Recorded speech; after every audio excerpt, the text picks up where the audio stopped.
નમસ્તે વિદ્યાર્થી મિત્રો, શ્રી નવયુગ શૈક્ષણિક સંકુલ ટીમાણાની ઓનલાઈન એજ્યુકેશન યુટ્યુબ ચેનલમાં આપનું સ્વાગત છે. આપણે જોઈ રહ્યા હતા પાઠ 10 નો વૈશ્વિક સમસ્યાઓ ભૌગોલિક પરિપ્રેક્ષ્યમાં.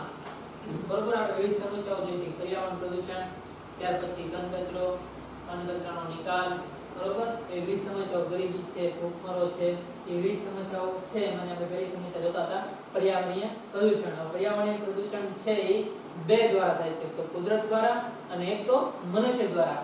એમાં કુદરત દ્વારા થતું પર્યાવરણનું પ્રદૂષણ છે એ ઘાતક હોતું નથી, તેની અસર છે પર્યાવરણ પર બહુ પડતી નથી. પણ મનુષ્ય દ્વારા જે કાંઈ પર્યાવરણનું પ્રદૂષણ થાય છે એ મનુષ્ય દ્વારા થતું પર્યાવરણનું પ્રદૂષણ તે સૌથી વધારે ઘાતક હોય છે અને એની પર્યાવરણ પર સૌથી વધારે અસર પડે છે.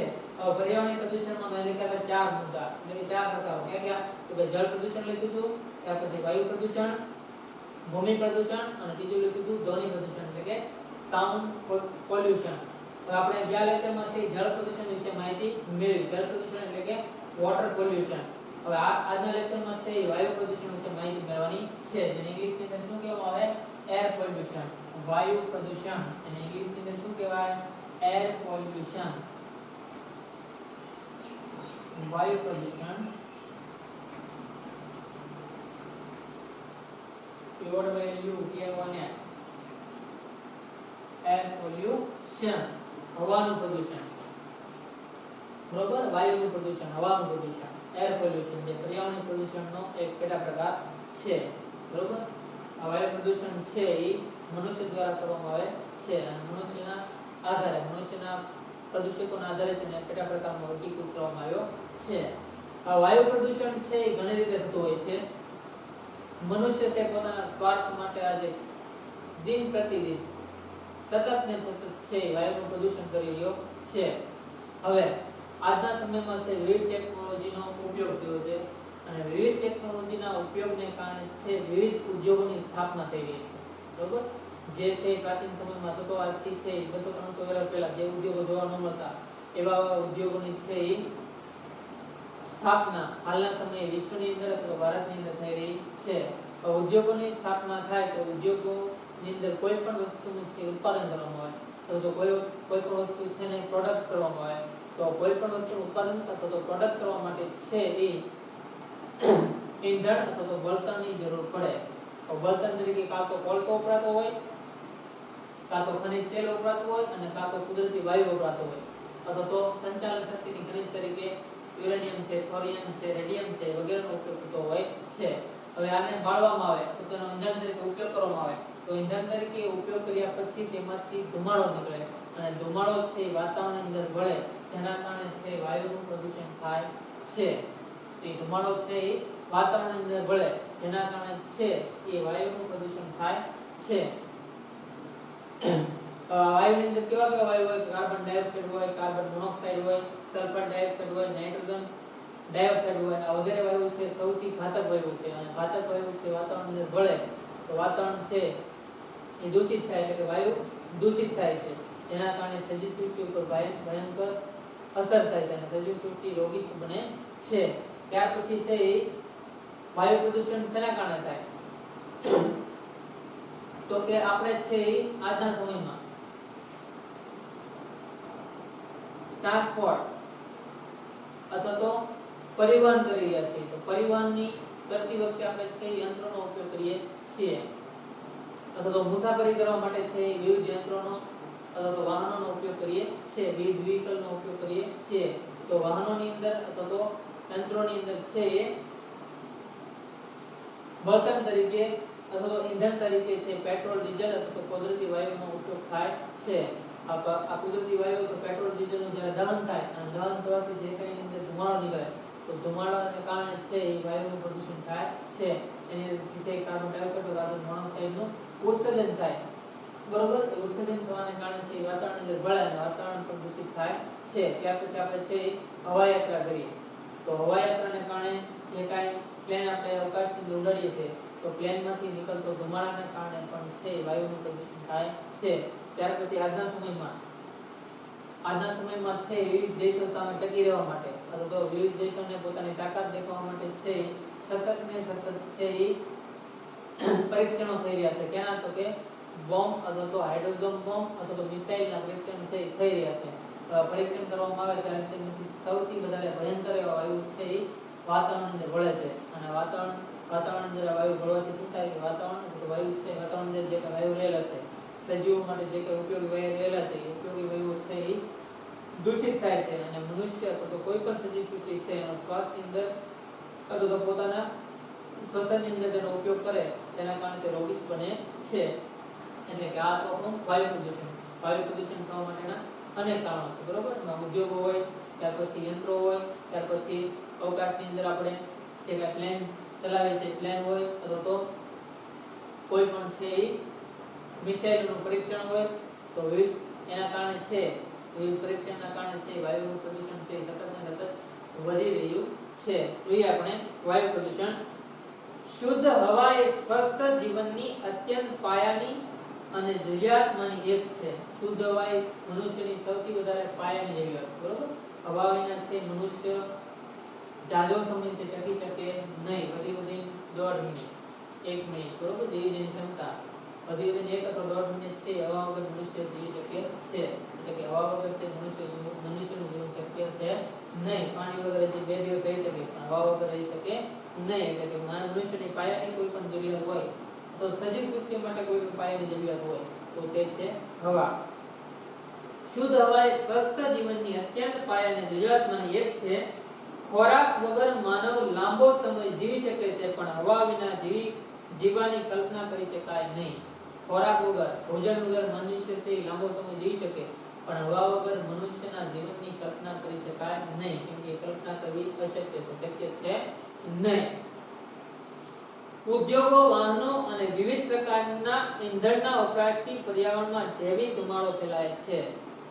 વાહનો દ્વારા અથવા તો ઉદ્યોગો દ્વારા છે એમાંથી જે કંઈ ધુમાડો નીકળે છે એ ધુમાડો છે વાતાવરણને ભળે છે. તેના કારણે વાતાવરણમાં રહેલા વાયુઓ છે જે સજીવ સૃષ્ટિ માટે ઉપયોગી વાયુ છે વાયુઓ છે દૂષિત થાય છે. તેના પરિણામે વાતાવરણ પ્રદૂષિત થાય છે. માનવી આધુનિક થવાની ઘેલછાએ, જે કે માનવીની આધુનિક થવાની, મોડર્ન થવાની, બરોબર, લેટેસ્ટ થવાની જે કાંઈ ઘેલછા છે એ ઘેલછાને કારણે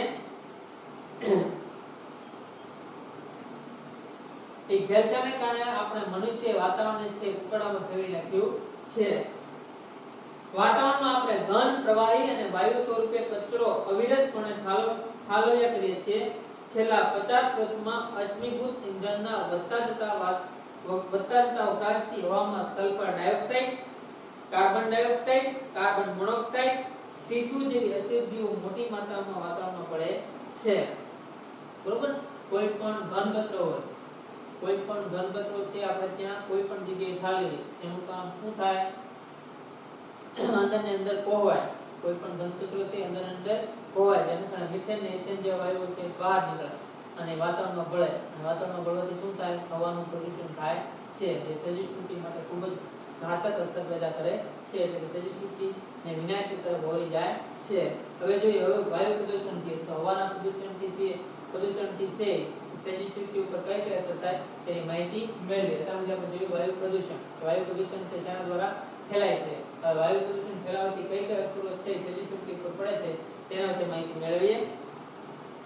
રાસાયણિક પ્રદૂષકોને કારણે ઓઝોનના પડમાં ગાબડા પડવાથી જીવસૃષ્ટિ માટે ખતરો ઊભો થાય છે.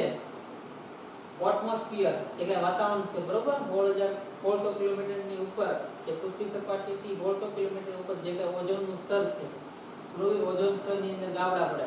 જેના કારણે તો કે વિવિધ વાયુઓ છે, ઝેરી વાયુઓ છે વાતાવરણમાં ભળે અને વાતાવરણ પ્રદૂષિત થાય. જેના કારણે ઓઝોનનું જે કંઈ સ્તર છે એ ઓઝોનના સ્તરની અંદર ગાબડા પડે. ઓઝોનના સ્તરની અંદર ગાબડા પડવાથી શું થાય કે સૂર્યના પારજાંબી કિરણો છે સીધા પૃથ્વી સપાટી ઉપર પડે. સીધા પૃથ્વી સપાટી ઉપર ઓઝોનના કિરણો પડે. પારજાંબી કિરણો છે સીધા પૃથ્વી સપાટી ઉપર પડે અને પૃથ્વી સપાટી ઉપર રહેલી જે કંઈ સજીવ સૃષ્ટિ છે વિવિધ રોગોથી રોગિષ્ટ બને છે અને વિવિધ રોગોનો ભોગી બને છે. જેમાં તેને ચામડીના અથવા તો ચામડી સિવાય અન્ય એવા રોગો છે એનો ભોગી બને છે. સૌથી વધારે પારજાંબી કિરણો અસર કરતા હોય તો વ્યક્તિની અથવા તો સજીવ સૃષ્ટિ કે પ્રાણીઓ કે પક્ષીઓ તેની ચામડી ઉપર અસર કરે છે. એટલે કે રાસાયણિક પ્રદૂષકોને કારણે ઓઝોનના જે કઈ સ્તર છે એની અંદર ગાબડા પડ્યા છે અને ગાબડા પડવાથી શું થાય છે કે સૂર્યના જે કઈ પારજામની કિરણો છે એ સજીવ સૃષ્ટિ ઉપર સીધા પડે છે, જેના કારણે સજીવ સૃષ્ટિની અંદર ભયંકર અસર થાય છે, સજીવ સૃષ્ટિ રોગિષ્ટ બને છે. એટલે રાસાયણિક પ્રદૂષણને કારણે ઓઝોનના પળમાં ગાબડા પડવાથી જીવસૃષ્ટિ માટે ખતરો ઉભો થયો છે. હવામાં સલ્ફર ડાયોક્સાઇડની ઊંચી માત્રા તેજાબી વરસાદ માટે જવાબદાર છે. હવાનું પ્રદૂષણ થાય તો હવાના પ્રદૂષણને કારણે શું થાય કે સલ્ફર ડાયોક્સાઇડ છે વાતાવરણની અંદર ભળે. તો સલ્ફર ડાયોક્સાઇડ છે વાતાવરણની અંદર ભળે તો શું થાય કે વાતાવરણની અંદર તેજાબનું એક સ્તર જામે, જેના કારણે છે તેજાબી વરસાદ છે પૃથ્વી સપાટી પર પડે, જેના કારણે છે ભૂમિનું પ્રદૂષણ અથવા તો મનુષ્યને હાનિ પહોંચે છે. એટલે કે વાતાવરણમાં ભળતા જે સલ્ફર ડાયોક્સાઇડ છે એ સલ્ફર ડાયોક્સાઇડની ઊંચી માત્રા છે વાતાવરણની અંદર ભળી જાય, જેના કારણે તેજાબની વર્ષા થાય છે, જે એસિડની વર્ષા થાય છે. તેજાબ એટલે કે એસિડ. ગીચ વસ્તી ધરાવતા પ્રદૂષિત શહેરોમાં ધૂંધળા સૂર્યોદય અને સૂર્યાસ્ત પણ વાયુ પ્રદૂષણના પરિણામે જ હોય છે. ગીચ વસ્તી હોય, બરોબર, ગીચ વસ્તી હોય ત્યાં સૌથી વધારે અવર-જવરની પ્રક્રિયા હોય, આદાન પ્રદાનની પ્રક્રિયા હોય, પરિવહનની પ્રક્રિયા હોય. પરિવહનની આદાન પ્રદાનની પ્રક્રિયા હોય, બરોબર, અવર-જવરની પ્રક્રિયા હોય, સૌથી વધુ વાતાવરણ કેવું ધૂંધળું હોય. ધૂંધળું વાતાવરણ હોય તો સૂર્યના કિરણો છે સીધા ત્યાં પડી શકતા નથી. સૂર્ય સૃષ્ટિને ટકાવવા માટે સજીવ સૃષ્ટિ ઉપર સૂર્યના કિરણો છે પડવા જરૂરી છે, કારણ કે સજીવ સૃષ્ટિને તે સૂર્યના કિરણોની તો સૂર્યના તડકાની જરૂર પડે. તડકા વગર છે કોઈ પણ વસ્તુ શક્ય છે નહીં. હવે તડકો છે સીધો તો સૂર્યના કિરણો છે સીધા છે સજીવ સૃષ્ટિ પર ન પડે, જેના કારણે સજીવ સૃષ્ટિ છે ભયંકર રોગિષ્ટ બને છે, તો સજીવ સૃષ્ટિ વિનાશની તરફ જાય છે. એટલે કે ગીચ વસ્તી ધરાવતા પ્રદૂષિત શહેરોમાં ધૂંધળા સૂર્યોદય અને સૂર્યાસ્ત પણ વાયુ પ્રદૂષણને પરિણામે જ હોય છે. ત્યાર પછી શહેરી વિસ્તારોમાં ઠંડી ઋતુમાં વહેલી સવારે જોવા મળતું ગાઢ ધુમ્મસ રોજબરોજની પ્રવૃત્તિઓમાં બાધક બને છે. તો કોઈ પણ વસ્તુ છે, કોઈ પણ જગ્યા હોય, બરોબર, ના સવારના પરમાં ઠંડી ઋતુની આપણે મેઘરવો કહીએ, આપણા ખેતરની અંદર જે ધૂંધળું વાતાવરણ છે તેને શું કે આપણે ગામડાની ભાષામાં મેઘરવો કહીએ. તો સિટીની અંદર પણ છે ધૂંધળું વાતાવરણ થાય છે ઠંડીની ઋતુમાં, જેના કારણે છે અવનજવની પ્રક્રિયામાં છે અડચણ ઊભી થાય છે, કેમ કે દેખાય નહીં તો શું કરવાનું? અવનજવની પ્રક્રિયા વખતે ધ્યાન રાખવું પડે. તો વાહન ધૂંધળું વાતાવરણ હોય ત્યારે વાહન ચાલતા હોય તો એક્સિડન્ટ થવાની સંભાવના રહે છે. માનવમાં ચામડી, શ્વસનતંત્ર અને ગળાના રોગો થવાની સંભાવના રહે છે. વાયુ પ્રદૂષિત થાય તો શું થાય? તો ચામડીનો રોગ થાય, ત્યાર પછી ગળાનો રોગ થાય અને શ્વસનતંત્ર છે નબળું પડે, કારણ કે મનુષ્ય તે ઉપયોગમાં શું લે? પોતાના જીવન ટકાવી રાખવા પ્રાથમિક જરૂરિયાત તરીકે હવા છે શ્વસનની અંદર જાય એટલે શ્વસનતંત્ર આપણું છે ખરાબ થઈ જાય અને ગળાની અંદર બધા થાય એટલે ગળાના પણ રોગો થાય છે. ત્યાર પછી હવામાં રહેલી સીસાની અશુદ્ધિ ચેતાતંત્ર, મૂત્રપિંડ અને હૃદય પર ખતરનાક અસર જન્માવે છે. હવામાં રહેલી કે સીસાની અશુદ્ધિઓ છે, સીસાની જે ધાતુ છે એની જે અશુદ્ધિઓ છે એ શું થાય કે શરીરની અંદર પ્રવેશે, શરીરની અંદર પ્રવેશે તે શું થાય કે આપણું ચેતાતંત્ર હોય એ ચેતાતંત્ર બગડે. ત્યાર પછી આપણું મૂત્રપિંડ એટલે કે કિડની, એ કિડની હોય આપણે એને શું કહેવામાં આવે? મૂત્રપિંડ કહેવામાં આવે. એ મૂત્રપિંડ પણ બગડે છે. હવે એ અશુદ્ધિ આપણે જે પથરી થાય છે ને સીસાને લીધે થાય. આપણા શરીરની અંદર જે કે પથરીનો રોગ થાય એ સીસાને લીધે થાય છે. જે શ્વસનતંત્ર દ્વારા ક્યાં જાય? મૂત્રપિંડમાં જાય. મૂત્રપિંડથી છે આપણે પથરી થાય છે અને હૃદય પર ખતરનાક અસરો જન્માવે છે. આપણો હૃદય હોય, હૃદયની અંદર ખતરનાક અસર જન્માવે. તેના કારણે તો વાયુ પ્રદૂષણને કારણે. ત્યાર પછી બાગાયતી ખેતીમાં વાયુ પ્રદૂષણની અસરથી પાકનું ઉત્પાદન ઘટે છે. કોઈ પણ બાગાયતી ખેતી હોય, બાગાયતી ખેતી પર તમને ખબર છે કે ફળ આવવા માટે ફળ બેસતું હોય, ત્યારે ફળ બેસતું હોય એ સમયગાળાની અંદર શુદ્ધ વાતાવરણ હોવું જરૂરી છે. શુદ્ધ વાતાવરણ ન હોય તો ફળનું જે ફૂલ છે અથવા નાનું ફળ હોય એ ખરી જાય છે. એટલા માટે વાયુ પ્રદૂષણથી છે બાગાયતી ખેતીની અંદર સૌથી વધારે ઘાતક અસર પડે છે. આ હતું આપણું વાયુ પ્રદૂષણ અને વાયુ પ્રદૂષણની અસરો. હવે જોઈએ છે આપણે ભૂમિ પ્રદૂષણ એટલે કે લેન્ડ પોલ્યુશન. ભૂમિ પ્રદૂષણ આ હતું વાયુ પ્રદૂષણ. હવે જોવાનું છે ભૂમિ પ્રદૂષણ.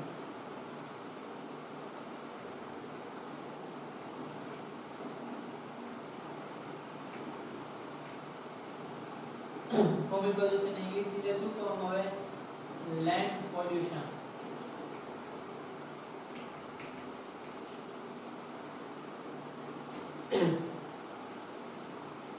જમીનને આપણે ખોરાક, વસ્ત્ર અને નિવાસની પ્રાથમિક જરૂરિયાત પૂરી પાડે છે. જમીન છે આપણને ખોરાક, બરોબર, રહેઠાણ અને વસ્ત્ર અથવા નિવાસની છે પ્રાથમિક જરૂરિયાત પૂરી પાડે છે. મનુષ્યને રહેવા માટે શું જોઈએ? ઘર જોઈએ. અને ઘર ક્યાં બને? જમીન ઉપર, બરોબર. એટલે જમીન છે આપણને પ્રાથમિક જરૂરિયાત એટલે ખોરાક, વસ્ત્ર અને રહેઠાણ પૂરું પાડે છે. જમીનની ગુણવત્તામાં થતા ઘટાડાને ભૂમિ પ્રદૂષણ કહેવાય. ભૂમિ પ્રદૂષણ કોને કહેવાય? કે જમીનની ગુણવત્તામાં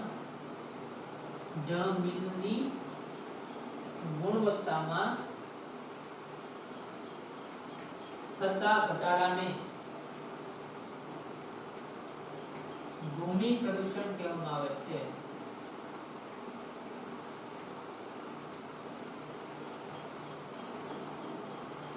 જમીનની જે કઈ ગુણવત્તા છે એની ગુણવત્તાની અંદર ઘટાડો થાય તો તે ઘટાડાને છે ભૂમિ પ્રદૂષણ કહેવામાં આવે છે. જમીનની આર્થિક અને જૈવિક ઉત્પાદનમાં ભારે ઘટાડો થાય છે. ઔદ્યોગિક કચરાના અયોગ્ય નિકાલથી તથા રાસાયણિક ખાતરો અને જંતુનાશકોના ઉપયોગથી મુખ્યત્વે જમીનનું પ્રદૂષણ ફેલાય છે. જમીન પ્રદૂષણના લાંબા ગાળાના પરિણામો ખૂબ જ ગંભીર અસર પેદા કરે છે. ભૂમિનું પ્રદૂષણ છે એ મનુષ્ય માટે સૌથી જોખમી છે. કેમ કે મનુષ્ય માટે સૌથી પ્રાથમિક જરૂરિયાત તરીકે ખોરાક, વસ્ત્ર અને રહેઠાણ ક્યાંથી પ્રાપ્ત થાય? તો કે જમીનની અંદર, બરોબર. હવે પ્રાથમિક જરૂરિયાતો જો સંતોષાય ન હોય તો મનુષ્ય માટે છે ઘાતક અસર પેદા કરે છે. હવે ભૂમિનું પ્રદૂષણ તો સૌથી વધારે કેવી રીતે થાય? તો કે આજના સમયમાં એટલે કે 18મી સદી પછી યુરોપની અંદર જે કે ઔદ્યોગિક ક્રાંતિ થઈ, 18મી સદીની અંદર યુરોપની અંદર જે કે ઔદ્યોગિક ક્રાંતિ થઈ, તો ઔદ્યોગિક ક્રાંતિને કારણે ખેતી ક્ષેત્રે છે નોંધપાત્ર પરિવર્તન આવ્યું. હવે ખેતી ક્ષેત્રે નોંધપાત્ર પરિવર્તન આવવાથી શું થયું? તો વિવિધ પાકોના જે કઈ બિયારણો હતા એ વિવિધ પાકોના બિયારણ અંદર સુધારો કરવામાં આવ્યો, તેનું સંવર્ધન કરવામાં આવ્યું. નવા પાકો છે નવું બિયારણ છે કેમિકલ યુક્ત બનાવવામાં આવ્યું, જેના કારણે છે ઉગતી વખતે તેને જંતુ ખાઈ ન જાય. હવે કેમિકલ યુક્ત બિયારણો બનાવવામાં આવે, બરોબર, એની ઉપર બિયારણ ઉપર હોય સીડ્સ એટલે કે બીજની ઉપર છે કેમિકલ લગાવવામાં આવે અને કેમિકલ વાળું બિયારણ છે જમીનની અંદર ઉગાડવામાં આવે તો જમીનની અંદર જે કે કેમિકલ બી સીડ્સ થાય છે તેના કારણે જમીનનું પ્રદૂષણ થઈ રહ્યું છે. ત્યાર પછી છે આપણે ખેતરની અંદર છે કૃત્રિમ ખાતરો અને જંતુનાશક દવાઓનો ઉપયોગ કરીએ છીએ. કૃત્રિમ ખાતરો અને જંતુનાશક દવાઓનો ઉપયોગ કરીએ છીએ, જેના કારણે શું થાય કે એનું કેમિકલ છે એ ભૂમિની અંદર ભળે અને ભૂમિની અંદર જ્યારે ભળે ત્યારે શું થાય તો કે વરસાદ પડે, ભૂમિની અંદર જે કેમિકલ ભળે એની ઉપર વરસાદ પડે અને એ વરસાદ અને પાણી બંને ભેગું થાય, વરસાદનું પાણી અને કેમિકલ બંને ભેગું થાય અને તે ભૂમિની અંદર ભળે છે, જેના કારણે ભૂમિનું પ્રદૂષણ થાય છે.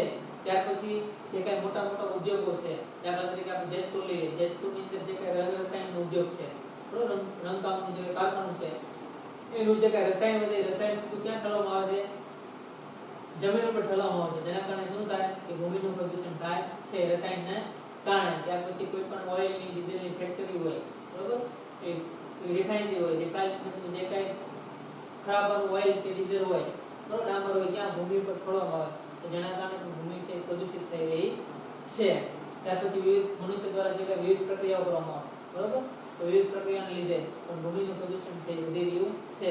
પ્લાસ્ટિક ફેંકવામાં આવે, ઘન કચરો હોય, પ્લાસ્ટિકનો જે ઘન કચરો હોય, ડમ્પિંગ સાઇટ, અને ઇંગ્લિશમાં કેવા આવે? Dumping site. હવે ઘન કચરો હોય તો ઘન કચરાની અંદર શું થાય કે અમુક એવા પ્લાસ્ટિક હોય જે જૈવિક ન હોય, ટૂંકમાં તે સડી શકે તેવા ન હોય, તો જેના કારણે છે ભૂમિનું પ્રદૂષણ છે વધી રહ્યું છે. હવે આપણે જોઈએ ભૂમિ પ્રદૂષણની અસરો. કે ભૂમિ પ્રદૂષણથી શું શું અસરો થાય તો કે ક્યારેક ભૂમિ તેની સંપૂર્ણ ઉત્પાદકતા ગુમાવી તદ્દન નિરુપયોગી બની જાય છે. ભૂમિ પ્રદૂષણ થવાથી શું થાય તો કે ખેતીલાયક જમીન હોય, બરોબર, એ ખેતીલાયક જમીન છે પડતર એટલે કે બિનઉપજાઉ બની જાય, એની અંદર કાંઈ થતું નથી. તેના કારણે તો ભૂમિ પ્રદૂષણને કારણે ભૂમિ પ્રદૂષણનું પ્રમાણ છે વધી જાય તો એની અંદર કોઈ પાક લઈ શકતા નથી, એમાં પાકની ઉત્પાદકતા મેળવી શકતા નથી, છોડનો વિકાસ થતો નથી, એટલે કે ખેતર કેવું બની જાય છે? બિન ઉપજાઉ બની જાય છે, જેના કારણે ભૂમિ પ્રદૂષણને કારણે.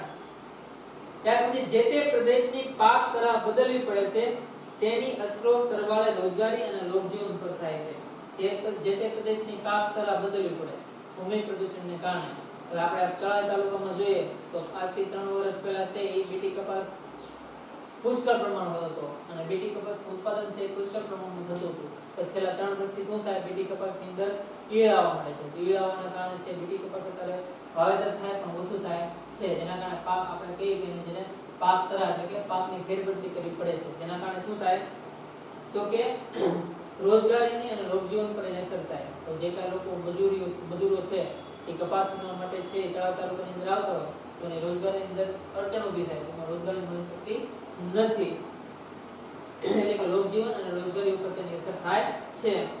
ત્યાર પછી નકામી બનેલી ભૂમિને પુનઃ ઉપયોગ બનાવવાની પ્રક્રિયા ખૂબ જ લાંબી છે. કોઈ પણ ભૂમિ છે એ નકામી બની ગઈ હોય, બરોબર, બિન ઉપજાઉ બની ગયું, તેને ઉપજાઉ બનાવવા માટે જે કઈ પ્રક્રિયા છે લાંબી છે, ટૂંકી છે નહીં. અટપટી ને ખર્ચાળ રીતે જમીનમાં આ પ્રદૂષણ કોઈ પણ ભોગે અટકાવવું જોઈએ. કોઈ પણ ભૂમિ છે એ પ્રદૂષિત થઈ હોય, બરોબર, કોઈ પણ ભૂમિનું પ્રદૂષણ થયું હોય તો એને શુદ્ધ કરી પ્રદૂષિત ભૂમિને શુદ્ધ કરવાની પ્રક્રિયા લાંબી છે અને ખૂબ જ ખર્ચાળ છે. એટલા માટે છે એ ભૂમિ પ્રદૂષણને છે આપણે અટકાવવું જોઈએ. ત્યાર પછી જોઈએ પ્રદૂષિત જમીનમાંથી નીચે ઉતરતું પાણી ભૂમિગત જળને પણ દૂષિત બનાવે છે. પ્રદૂષિત ભૂમિમાંથી અથવા પ્રદૂષિત જમીનમાંથી જે કાંઈ પાણી છે, ગંદુ પાણી, આપણે કીધું કે ખેતરોની અંદર જે કંઈ કીટનાશકો અને કૃત્રિમ ખાતરનો ઉપયોગ કરીએ છીએ એની ઉપર વરસાદ પડે અને તેનું કેમિકલની અંદર રૂપાંતરણ થાય. કેમિકલની અંદર રૂપાંતરણ થતા શું થાય કે ધીમે ધીમે છે એ છિદ્રાળા ખડકોની અંદર ઉતરે અને છિદ્રાળા ખડકોની મારફતે છે એ ભૂમિગત જળની અંદર ભળે. તેના કારણે ભૂમિગત જળ છે પ્રદૂષિત થઈ ગયું છે અને તેના કારણે છે એ ભૂમિનું પ્રદૂષણ પણ થઈ રહ્યું છે. એટલે કે આવી જમીનમાંથી નીચે ઉતરતું પાણી ભૂમિગત જળને છે એ પણ દૂષિત બનાવે છે. ત્યાર પછી સુંદર નયન રમ્ય દ્રશ્યોને સ્થાને ઉજળ અને વેરાન જમીન બનતા પૃથ્વીનું કુદરતી સૌંદર્યથી નષ્ટ થયું છે. કઈ કસર થઈ તો કે જે કાંઈ જંગલ વિસ્તાર હતો, જે કાંઈ સુંદર રમ્ય પ્રકૃતિનું જે કાંઈ સૌંદર્ય હતું એ બગડી ગયું હતું. તેના કારણે તો કે ઉદ્યોગો અને શહેરોની સ્થાપના થવાને કારણે. તો કોઈ પણ ઉદ્યોગની સ્થાપના કરી હોય તો કોઈ પણ પ્રદેશ હોય જ્યાં જે કાંઈ વૃક્ષો હોય એને કાપી નાખવામાં આવે અને એને કેવું ઉજળ બનાવી દેવામાં આવે. ત્યાર પછી ત્યાં ઉદ્યોગની સ્થાપના કરવામાં આવે તો જંગલોનું જે કંઈ કટિંગ છે તો જે નિર્વનીકરણ છે એ નિર્વનીકરણને કારણે જંગલોના નાશને કારણે છે કુદરતનું પૃથ્વીનું સૌંદર્ય છે બગડી રહ્યું છે. આ લેક્ચરમાં બસ આપણે જઈ જળ પ્રદૂષણના લેક્ચરમાં આગલા લેક્ચરમાં જોયું અને આ લેક્ચરમાં છે આપણે વાયુ પ્રદૂષણ અને ભૂમિ પ્રદૂષણ વિશે માહિતી મેળવીએ. આગલા લેક્ચરમાં છે આપણે ધ્વનિ પ્રદૂષણ વિશે માહિતી મેળવીશું. જય હિન્દ, જય ભારત.